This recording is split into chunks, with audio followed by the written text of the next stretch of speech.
स्टुडिओमध्ये आपल्या सर्वांचे स्वागत। भव्य असे राज्यस्तरीय कृषी डेअरी पशु पक्षी प्रदर्शनाच्या आजच्या या महोत्सवाचे भारत कृषी महोत्सवाचे उद्घाटक व आपल्या महाराष्ट्र राज्याचे लोकप्रिय आरोग्य मंत्री नामदार डॉक्टर तानाजीराव सावंत साहेब मंचावर उपस्थित आपल्या परिवाराचे मार्गदर्शक कल्याणरावजी काळे साहेब, सन्माननीय शिवाजीरावजी सावंत साहेब, आमचे सहकारी मार्गदर्शक मित्र यावेळी विविध बाबासाहेबजी देशमुख, या कार्यक्रमाचे बक्षीस वितरण आदरणीय युवराज दादा, आदरणीय गणेश दादा, पाहुणे शिवानंद कोळे यांच्या आमचे मार्गदर्शक मित्र अमोल बापू शिंदे, मंचावर उपस्थित आदरणीय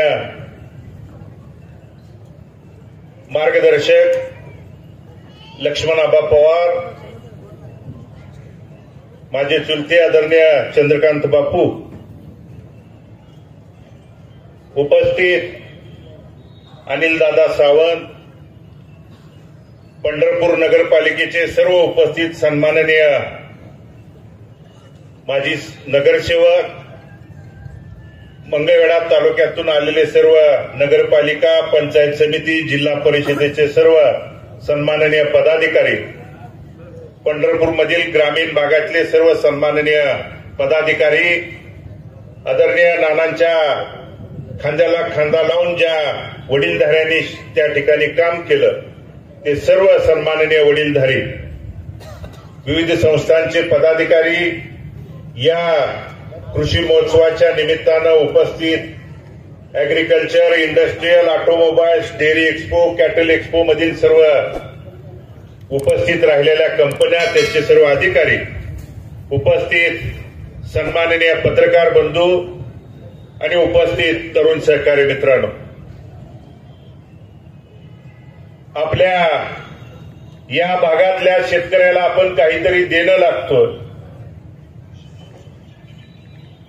2009ला ज्यावेळी आपल्या महाराष्ट्रातल्या अनेक मतदारसंघांच्या पुनर्रचना झाल्या त्यावेळी आपल्या पंढरपूर तालुक्याच्या 4 मतदारसंघात साहेब विभागणी झाली। काही भाग पंढरपूर मंगळवेढा, काही भाग माढा, काही भाग मोहोळ आणि काही भाग सांगोल्याला त्या ठिकाणी हा तालुका जोडला गेला।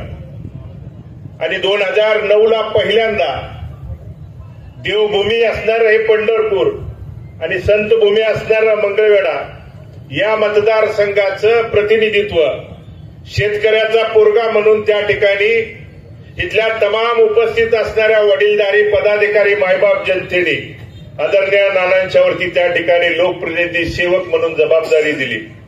आणि म्हणून ती जबाबदारी स्वीकारल्यानंतर इथल्या शेतकऱ्यांना, इथल्या कष्टकऱ्यांना, इथल्या मायबाप जनतेला त्या ठिकाणी आधार आणि धीर देण्याचं काम शेवटच्या श्वासापर्यंत त्या ठिकाणी नानांनी पार पडलं।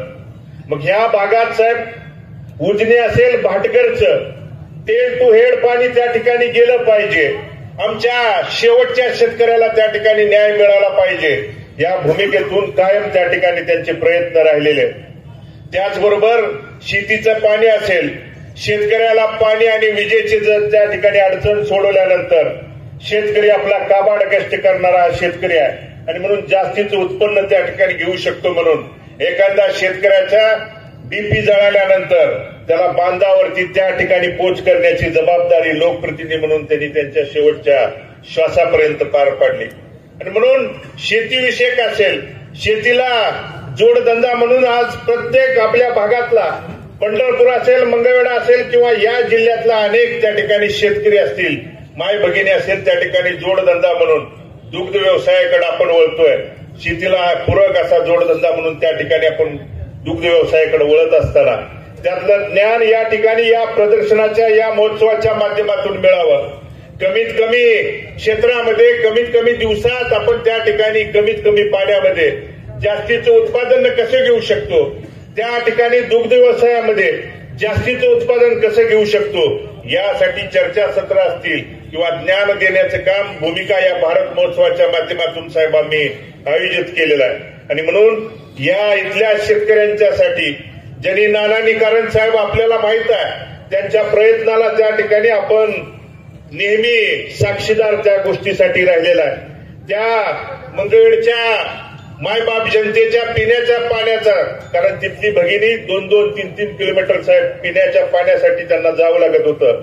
बोरचे प्रादेशिक पाणी पुरवठा पूर्ण करून त्या माता भगिनीच्या डोक्यावरचा हंडा उतरण्याचं पुण्याचं काम नानांनी त्यांच्या जीवनामध्ये केलं.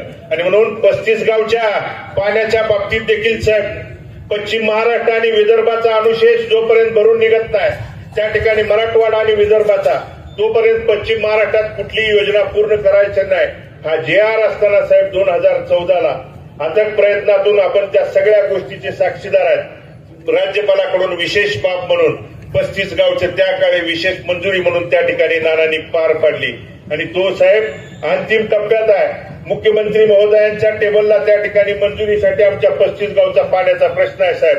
आपण मुख्यमंत्री साहेबांचे विश्वासू सहकार्यात आम्हाला आपल्या माध्यमातून साहेब मुख्यमंत्री साहेबांना साकडं घालायचं आहे की तो 35 गावच्या पाण्याचा प्रश्न त्या ठिकाणी पूर्ण झाल्यानंतर जे नानांनी तिथल्या जनतेला साहेब शब्द दिला होता की भले आपण दुष्काळात जन्मलो असलो तरी दुष्काळात मरायचं नाही म्हणून शेवटच्या श्वासापर्यंत साहेब त्या गोष्टीसाठी प्रयत्न केला होता. आणि त्यांचं अधुरं राहिलेलं स्वप्न पूर्ण करण्याची जबाबदारी त्यांच्या रक्ताचा विचाराचा वारसदार म्हणून या वडीलधारी मायबाप जनतेचा आशीर्वाद घेऊन साहेब आम्ही त्या ठिकाणी पार पाडणार आहे. त्यासाठी आपला आशीर्वाद, सहकार्य, पाठिंब्याची साहेब आम्हाला त्या ठिकाणी गरज आहे. या पंढरपूर भागातल्या मग साहेब आमच्या शहरातला कॅरिडॉर सारखा प्रश्न, कारण पंढरपूर शहरातले आमचे नागरिक कॅरिडॉरला त्या ठिकाणी विरोध साहेब नाही, परंतु 1985ला त्या मास्टर प्लॅन मध्ये गेलेली घरं असतील, दुकानांना साहेब 39 वर्षानंतर देखील त्यांना न्याय मिळाला नाही. आणि म्हणून जर कॅरिडॉर सारखा प्रयत्न करून आमच्या तिथल्या सर्वसामान्य नागरिकांची घरं, दुकानं साहेब उद्ध्वस्त होत असतील तर त्या ठिकाणी आमचा नवीन गोष्टीला सुधारणेला कोणताच त्या ठिकाणी पंढरपूरकरांचा कधी विरोध नाही, परंतु नुकसान आणि त्या ठिकाणी त्यांना त्रास न होता तिथली सुविधा पुरवाव्यात साहेब आपण त्यामध्ये लक्ष घालण्याची आपण साहेब गरज आहे. इथल्या भाटघरच्या आणि आमच्या उजनीवरच्या शेतकऱ्यांच्यासाठी साहेब, कारण पाण्याची पातळी आम्हाला उजनीमधलं पाणी कमी असल्यामुळे साहेब आम्ही जानेवारीमध्ये त्या ठिकाणी पाण्याची गरज नाही, कारण आम्हाला मार्च पासून पाण्याची गरज आहे. पुढचा आज फेब्रुवारी संपत आलाय, मार्च मध्ये आपल्याला तिथल्या भाटघरवरच्या उजनीवरच्या कॅनलवरची जी गावं आहेत त्यांना पाण्याची गरज आहे. आणि म्हणून त्या नियोजनाच्या बाबतीत साहेब आपण भले आरोग्यमंत्री आहात, या राज्यातल्या तमाम गोरगरिबांच्या आरोग्याची काळजी घेत असताना इथला शेतकरी, इथला सर्वसामान्य केंद्रबिंदू मानून साहेब आपण आपल्या जीवनामध्ये काम केलेलं आहे. आणि म्हणून आपल्या हातून त्या ठिकाणी इथल्या शेतकऱ्यांच्या बाबतीत, सर्वसामान्यांच्या बाबतीत आपण जो पाहिजे तो निर्णय त्या ठिकाणी घेण्याची भूमिका आपण कायम त्या स्वरूपी दाखवलेली आहे. आणि तीच भूमिका उद्याच्या आमच्या या पंढरपूर आणि मंगळवेढ्याच्या बाबतीत त्या ठिकाणी घ्यावी. कारण साहेब हा आमचा परिवार स्वाभिमानी आणि त्या ठिकाणी सर्वांना सोबत घेऊन जात पात गट गटाच्या पलीकडे जाऊन त्या ठिकाणी एकत्रित गुन्ह्या गोविंदानं नांदणारा परिवार आहे. आणि या परिवाराच्या पाठीशी साहेब तुमच्या आशीर्वादाची, तुमच्या पाठिंब्याची थाप त्या ठिकाणी पाठीवरती असल्यानंतर काम करण्यासाठी इथल्या संबंधित प्रशासकीय अधिकाऱ्यांच्याकडून त्या ठिकाणी आमच्या लोकांची कामं करण्यासाठी आम्हाला आपल्या त्या ठिकाणी आशीर्वादाची साहेब गरज आहे. आपण त्या ठिकाणी साहेब 2 दिवसामध्ये आम्हाला हा वेळ देऊन आपला बहुमूल्य असा वेळ या भारत कृषी महोत्सवाच्या उद्घाटनासाठी, कारण हे पहिलं साहेब राज्यस्तरीय या ठिकाणी कृषी असेल, डेअरी, पशुपक्षी प्रदर्शन देखील आयोजित केलेलं आहे, ज्यामध्ये अनेक नामवंत अॅग्रिकल्चर, इंडस्ट्रीयल, ऑटोमोबाईल, डेअरी एक्सपोच्या कंपन्या आज यामध्ये सहभागी झालेल्या आहेत. यामध्ये आपण विविध दुग्ध व्यवसायावरती चर्चासत्र असेल, ऊस पीक असेल, डाळिंब, द्राक्षावरती चर्चासत्राचं त्या ठिकाणी प्रयोजन केलेलं आहे. त्याचबरोबर महिला माता भगिनींना देखील या कृषी महोत्सवाचा लाभ घेता यावा म्हणून त्यांच्यासाठी हळदी कुंकू असेल किंवा खेळ पैठणीच्या माध्यमातून त्या माता भगिनी देखील शेती असेल, डेअरीच्या भागातलं ज्ञान घेण्याची भूमिका पार पाडावी म्हणून त्या देखील कार्यक्रमाचं आयोजन आपण त्या दरम्यान केलेलं आहे. आणि म्हणून या कृषी महोत्सवात आपण सर्व शेतकरी वडीलधारी बंधू भगिनींनी सहभागी व्हावं ही विनंती मी या निमित्तानं करतो. आणि आदरणीय नामदार तानाजीराव सावंत साहेबांचं मनापासून अंतकरणापासून त्या ठिकाणी आभार व्यक्त करून आपला बहुमूल्य वेळ आणि आशीर्वाद देण्यासाठी आपण त्या ठिकाणी या भारत कृषी महोत्सवामध्ये उद्घाटक म्हणून साहेब आलात त्याबद्दल अंतकरणपूर्वक मनापासून आपलं आणि आपल्या सर्व सहकाऱ्यांच्या मनापासून साहेब आभार व्यक्त करतो आणि मी माझं मनोगत थांबवतो. धन्यवाद. जय हिंद, जय महाराष्ट्र.